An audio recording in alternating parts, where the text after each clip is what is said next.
দিন দুয়েক আগে ভারতে নিযুক্ত আমেরিকার রাষ্ট্রদূত সার্জিও গোরে শ্রীনগরে গিয়ে মুখ্যমন্ত্রী ওমর আবদুল্লাহ এবং লেফটেন্যান্ট গভর্নর মনোজ সিনহার সঙ্গে দেখা করে সাংবাদিকদের জানিয়েছেন, Kashmir is an important part of India. বলা ভালো, এটাই বলেছেন যে Kashmir is an integral part of India. দেখুন, এই সার্জিও গোরে শুধু ভারতের রাষ্ট্রদূত নন তো, মানে আমেরিকার রাষ্ট্রদূত ভারতে নয়, তিনি সাউথ ইস্ট এশিয়ায় আমেরিকার অনভয়। তার পরিচয় আছে, তিনি ডোনাল্ড ট্রাম্পের অত্যন্ত আস্থাভাজন এবং ট্রাম্পের পুত্রের বিশেষ বন্ধু। সেজন্য সার্জিও গোরেকে ভারতে রাষ্ট্রদূত হিসাবে নিয়োগ করেছে ওয়াশিংটন। তিনি একই সঙ্গে ঢাকা, মায়ানমারেও কার্যত রাষ্ট্রদূতের ভূমিকাই পালন করেন আমেরিকা। তাহলে আমেরিকার কাশ্মীর সম্পর্কে নীতিটা কি ছিল? আপনি যদি ইউএস কংগ্রেসের ডকুমেন্ট দেখেন, এসব কাগজেও বহু প্রকাশিত হয়েছে। জম্মু কাশ্মীরকে স্টেট হিসাবে বলছে আমেরিকা, কিন্তু একই সঙ্গে বলছে এখানে পাকাপাকি একটা সমাধান সূত্র বার করার জন্য অল স্টেক হোল্ডারদের সঙ্গে আলোচনা চলুক। এবং আমরা যে বলি পাকিস্তান অধিকৃত কাশ্মীর ভারতের অবিচ্ছেদ্য অংশ, অবশ্যই ভারতের অবিচ্ছেদ্য অংশ। পণ্ডিতজির অদূরদর্শিতার জন্য তার খেসারত আমরা আজও দিয়ে যাচ্ছি অদৃষ্টের সঙ্গে অভিসারের ৮০ বছর পরে। কিন্তু আমেরিকা পাকিস্তান অধিকৃত কাশ্মীর যে ভারতের অবিচ্ছেদ্য অঙ্গ, সেটা কখনো স্পষ্ট করে বলে না। আর ইউনাইটেড নেশন কি বলে? Disputed territory. এবং কাশ্মীরের ভাগ্য নির্ধারিত হবে গণভোটের মাধ্যমে। এই তো অবস্থান, একদিকে ইউনাইটেড নেশনসের অবস্থান আর ওদিকে আমেরিকার অবস্থান ছিল। তার থেকে কার্যত ১৮০ ডিগ্রি ঘুরে গেলেন সার্জিও গোরে। কি বললেন? যে Kashmir is an important part of India. আবার বললেন, the government of India had taken an incredible initiative to keep peace in Kashmir. সাংবাদিকরা প্রশ্ন করেছে যে মার্কিন প্রশাসন তো আমেরিকান নাগরিকদের ট্রাভেল অ্যাডভাইজারি জারি করেছে কাশ্মীরে না যেতে। সার্জিও গোরের উত্তর, উইল কনসিডার ইট। হয়তো আগামী দিনে এই যে রেস্ট্রিকশন ইম্পোজ করা আছে, সেই রেস্ট্রিকশনও ধাপে ধাপে উঠে যাবে। দেখুন, সার্জিও গোরে জানুয়ারি মাসে দায়িত্ব নিয়েছেন, তার মধ্যে অনেকগুলো রাজ্য তিনি সফর করেছেন। তার আগে ছিলেন এরিক গার্সেটি, তিনি ২৮টা রাজ্য ভারতের সফর করেছেন, পুরো ভারতটা, কিন্তু কাশ্মীর যায়নি। কেনেথ জাস্টার, তিনি ২০২০ সালে গিয়েছিলেন কাশ্মীরে, কিন্তু একা নয়, একটা মাল্টি ন্যাশনাল ডিপ্লোম্যাটদের একটা ডেলিগেশন কাশ্মীরে গিয়েছিল ২০১৯ সালে ৩৭০ ধারা এবং ৩৫-এর বিলোপের পর কাশ্মীরের অবস্থা কি আছে সেটা সরজমিনে খতিয়ে দেখতে। কিন্তু সার্জিও গোরেই প্রথমবার শ্রীনগরের মাটিতে দাঁড়িয়ে বললেন যে Kashmir is an important part of India. খুব তাৎপর্যপূর্ণ। আমেরিকার সঙ্গে আমাদের ফ্রি ট্রেড এগ্রিমেন্ট এখনো সাইন হয়নি। আমেরিকার কিছু দাবি আছে, আমাদের কিছু দাবি আছে। অপারেশন সিন্দুরের পর প্রেসিডেন্ট ডোনাল্ড ট্রাম্প অন্তত ১০০ বার দাবি করেছেন তার মধ্যস্থতাতেই এই যুদ্ধ থেমেছে। ভারত নাকচ করে দিয়েছে। ভারতের উপর শুল্ক চাপিয়েছে আমেরিকা। তারপর সার্জিও গোরের শ্রীনগরের মাটিতে দাঁড়িয়ে এটা বলা যে Kashmir is an important part of India, এর তাৎপর্য সুদূর প্রসারী। অর্থাৎ ট্রাম্প প্রশাসন নরম মনোভাব নিচ্ছে এবার। তাদের দরকার ভারতকে দক্ষিণ পূর্ব এশিয়ায় চীনকে নিয়ন্ত্রণ করতে, ভারতের বিশাল বাজার যাতে আমেরিকার পণ্য আসতে পারে সেটা নিশ্চিত করার জন্য, সেজন্য কাশ্মীরের মতো স্পর্শকাতর বিষয়ে ট্রাম্পের অনভয় যখন বলেন তার পূর্বসূরিদের অবস্থানের 180 ডিগ্রি ঘুরে গিয়ে কূটনৈতিক সার্কেলে যার তাৎপর্য অপরিসীম। পাকিস্তান তাদের শাস্তি অ্যাফেয়ার্সকে তলব করেছে আমেরিকার ইসলামাবাদে, প্রতিবাদ জানিয়েছে। আপনাদের মনে আছে অপারেশন বৈসারন ভ্যালিতে জঙ্গি হানার 4-5 দিন আগে ইসলামাবাদে পাক সেনাপ্রধান ফিল্ড মার্শাল আসিম মুনির কি বলেছিলেন? Kashmir was our jugular vein, Kashmir is our jugular vein, Kashmir will be our jugular vein. President Donald ট্রাম্পের ভাষায় great guy field marshal Asim Munir বলেন যে কাশ্মীর তাদের কাছে জাগুলার ভেন, আর ঠিক ডোনাল্ড ট্রাম্পের মনোনীত অনভয় এবং ভারতে আমেরিকার রাষ্ট্রদূত ট্রাম্পের বিশেষ আস্থাভাজন সার্জিও গোরে যখন বলেন যে Kashmir is an important part of India, রাওয়ালপিন্ডির রক্তচাপ বেড়ে গেছে, কোনো সন্দেহ নেই। ইসলামাবাদ এবং রাওয়ালপিন্ডির রক্তচাপ বেড়ে গেছে। এই আবহেই পাকিস্তানের মাটিতে পৌঁছেছে বাংলাদেশের মিলিটারি ইন্টেলিজেন্সের 5 জন কর্তা, সব সামরিক কর্তা, ডিজিএফআই এর। তারা 15ই আগস্ট ইসলামাবাদে পৌঁছেছেন। এই যে পাকিস্তানের আইএসআই এর কর্তাদের ঘন ঘন ঢাকা সফর, ডিজিএফআই এর কর্তাদের ইসলামাবাদ সফর, আমাদের মন কিন্তু সংশয়ী হয়ে উঠছে ঢাকার মতিগতি দেখে। ইতিমধ্যেই ঢাকায় বাংলাদেশ জুড়ে জঙ্গি চাষ হচ্ছে। এই যে জুলাই আগস্ট গণ অভ্যুত্থানের পর 400টা থানা থেকে যে অস্ত্র লুট হয়েছিল সেই অস্ত্র এখন উদ্ধার হয়নি। বিশ্বের বহু দেশে নিষিদ্ধ এবং পাকিস্তানেও নিষিদ্ধ হিজবুত তাহরির বাংলাদেশের সগর্বে ঘুরে বেড়াচ্ছে। কেউ বলছে খিলাফত করতে হবে, কেউ বলছে একটা একটা ইস্কন্দর ধৈরা ধৈরা জবাই কর।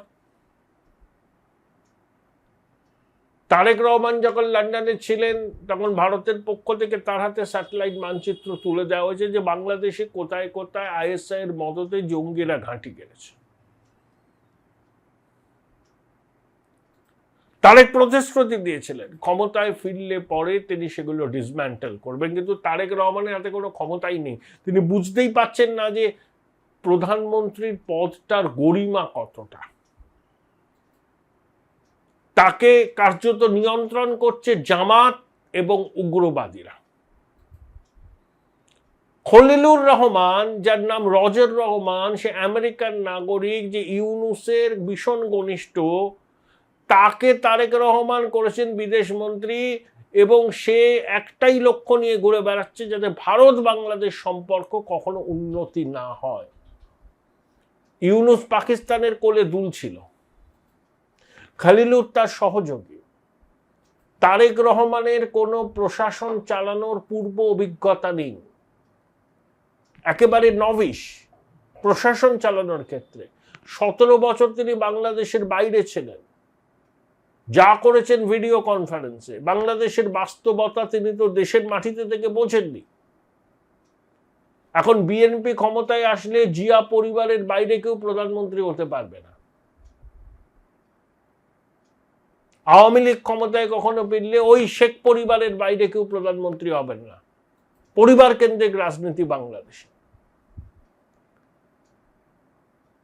তাহলে তারেক রহমান সরকার চালানোর জন্য যে দক্ষতা প্রয়োজন সেটা কি তাহলে আদৌ আছে?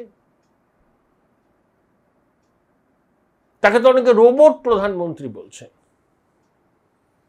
আড়াল থেকে নিয়ন্ত্রণ করছে জামাত এনসিপি। বিশেষ করে জামাত এবং কট্টরবাদীরা। বিএনপির একটা অংশ তো চাইছে ভারত বাংলাদেশের সম্পর্কের সোনালী অধ্যায় হোক, দ্বিপাক্ষিক বাণিজ্যের পরিসর বাড়ুক। সিআইআই এর প্রতিনিধি দল ঢাকা সফর করেছেন, টাস্কফোর্স হবে। ভারতীয় হাই কমিশনে ওই সিআইআই প্রতিনিধি দল, বাংলাদেশের তাদের কাউন্টার পার্ট, ওদের মন্ত্রী শামা ওবায়েদ, তাদের সামনে দীনেশ দা বলেছেন যে প্রধানমন্ত্রীর সঙ্গে তার কথা হয়েছে, প্রধানমন্ত্রী বলেছেন আমি তারেকের সঙ্গে দ্বিপাক্ষিক বৈঠক করতে চাই, আমি উষ্ণ অভ্যর্থনা দেব তারেককে। বিএনপির একটা বড় অংশ চাইছে তারেক আসুন, কিন্তু ওই খলিলুর রহমানের মতো ইউনুসের চামচা এবং জামাত,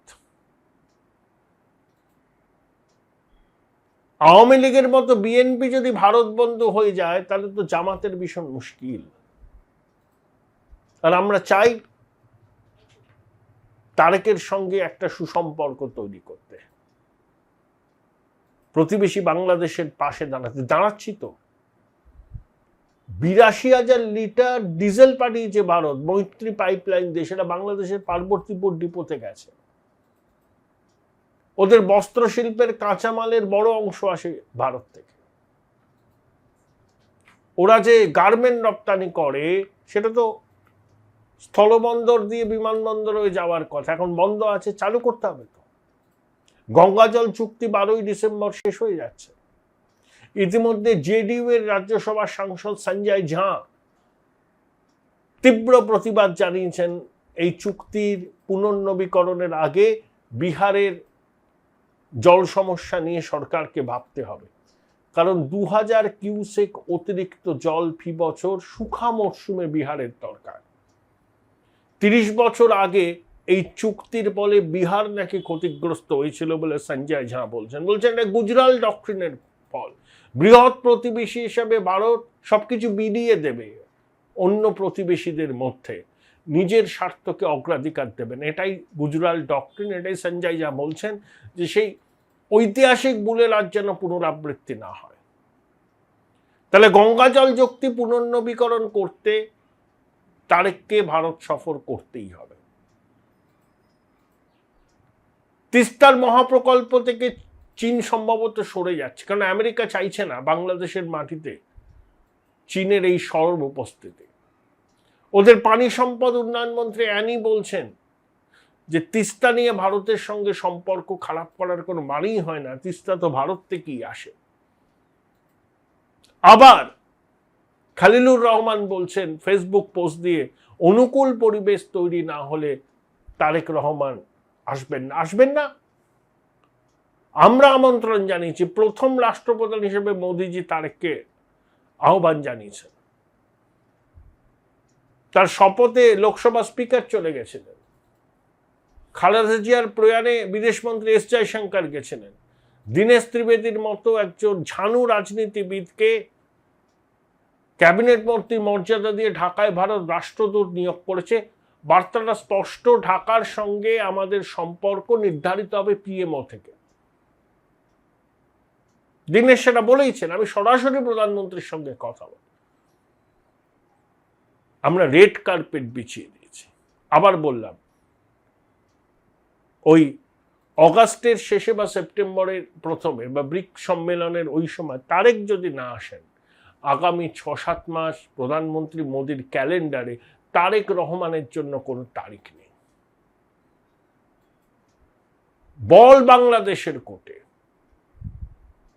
আমি তারেক রহমানের এই যে রোবট প্রধানমন্ত্রী বলে থাকি কটাক্ষ অনেকে করছেন, আমি না, আমি তো জাস্ট শব্দবন্ধটা বললাম। ডিজিএফআই এর প্রতিনিধিরা ইসলামাবাদে চলে যাচ্ছেন। ইসলামাবাদ কি একটা দুর্বৃত্ত রাষ্ট্র, রোগ স্টেট, জঙ্গি জেহাদিদের সূতিকাগার।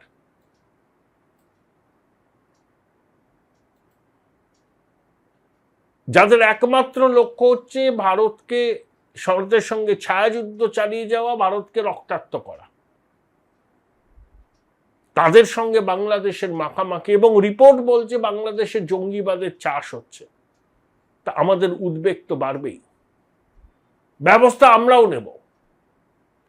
পড়শি দেশে জঙ্গিবাদের চাষাবাদ হবে এবং পড়শি দেশের সরকার মুখে বলবে আমরা দেখছি, কাজের কাজ কিছু করবে না, আমাদের নিরাপত্তার ক্ষেত্রে অত্যন্ত ঝুঁকিপূর্ণ হয়ে যাবে। একই চিকেন নেক নিয়ে বিভিন্ন জঙ্গি সংগঠন লাগাতার হুমকি দিচ্ছেন। অমিতজি উত্তরবঙ্গ সফরে সীমান্ত নিরাপত্তা খতিয়ে দেখবেন, চিকেন নেকের নিরাপত্তা খতিয়ে দেখবেন। আমরাও অনেক পরিত্যক্ত বিমান ঘাঁটিকে যুদ্ধ বিমান ব্যবহারের উপযোগী করেছি। তারেক রহমান যেন ভুলে না যান তার বাংলাদেশ 3 দিক দিয়ে ভারত দিয়ে ঘেরা। পাকিস্তানের সঙ্গে না আছে তার কোনো সীমান্ত, দূর দূরান্তের কোনো সম্পর্ক নেই। পাকিস্তানের কোলে উঠে নাচছিল ইউনূস, তার প্রভাব বাংলাদেশের সাধারণ মানুষের উপর পড়েছে। 2/3 ম্যান্ডেট নিয়ে তারেক রহমান ক্ষমতায় এসছেন। বাংলাদেশের মানুষের স্বার্থকে অগ্রাধিকার দেয়া তার কর্তব্য তো, নাকি ইউনূস যেভাবে পাকিস্তানের কোলে উঠে দুলছিলেন ঠিক সেই একই পথে হাঁটতে চলেছেন তারেক রহমান? সময় এই প্রশ্নের উত্তর দেবে। কনফিডেন্সটা বেশ লো দেখছি। রিসেন্টলি টেস্ট করিয়েছো? হ্যাঁ ডাক্তারবাবু, প্রি টেস্টের পরের দিনই করিয়েছি। ও, তুমি মাধ্যমিক দেবে? তাহলে মক টেস্ট করো। এই নাও মৌলিক লাইব্রেরি সম্রাট এক্সক্লুসিভ মক টেস্ট পেপার। এতে পাবে প্রতিটি বিষয়ে অধ্যায় ভিত্তিক গুরুত্বপূর্ণ নমুনা প্রশ্নপত্র, ইংরেজি, গণিত ও আনসিল লেখার বিস্তারিত টিপস, আর প্রতিটি সাবজেক্টের এক্সপার্ট ওপিনিয়ন, যা তোমার কনফিডেন্সকে ফিরিয়ে আনবে মাধ্যমিকের আগে। সম্রাট এক্সক্লুসিভ মাধ্যমিক মক টেস্ট পেপার, এক্সামের কনফিডেন্স বুস্টার। উচ্চ মাধ্যমিকের পর উজ্জ্বল ভবিষ্যৎ গড়তে NCHMCT পর্যটন দপ্তর, ভারত সরকারের hospitality and hotel management, Paschimbanga সরকারের মাকাউটের BBA BCA, fashion design, aviation tourism, culinary arts পড়ো SBI HM কলেজে। স্টুডেন্ট ক্রেডিট কার্ড ও ব্যাংক লোন পাবে SBI HM এ পড়লে। কোর্সের শেষে SBI HM দেশ ও বিদেশে চাকরির ব্যবস্থা করে থাকে। SBI HM হলো পশ্চিমবঙ্গের সেরা ম্যানেজমেন্ট কলেজ। SBIHM.com। বোলপুর শহরের কোলাহল থেকে মাত্র 20 মিনিট দূরেই রয়েছে সুন্দর রিসর্ট, যেখানে পেয়ে যাবে স্পেশিয়াস আর এস্থেটিক্যালি ডিজাইন রুম। তোমরা যারা গ্রুপে যাও তাদের জন্য আছে কমফোর্টেবল গ্রুপ স্টে অপশন, আর কাপলদের জন্য রয়েছে লাক্সারিয়াস সুইট রুম, তার উপর আবার ফ্ল্যাট 10% অফ। এখানে প্রকৃতির মাঝে তোমরা পেয়ে যাবে একটা সুন্দর সুইমিং পুল, ছোটদের জন্য প্লে এরিয়া আর একটা এস্থেটিক সেলফি কর্নার। প্রপার্টিটা পুরোটাই পেট ফ্রেন্ডলি, আর এখানে আছে অনেক কিউট ছোট ছোট র্যাবিটস। সকালের ব্রেকফাস্ট থেকে ডিনার পর্যন্ত পেয়ে যাবে একদম হোমলি কমফর্ট ফুড, যা এক কথায় অসাধারণ।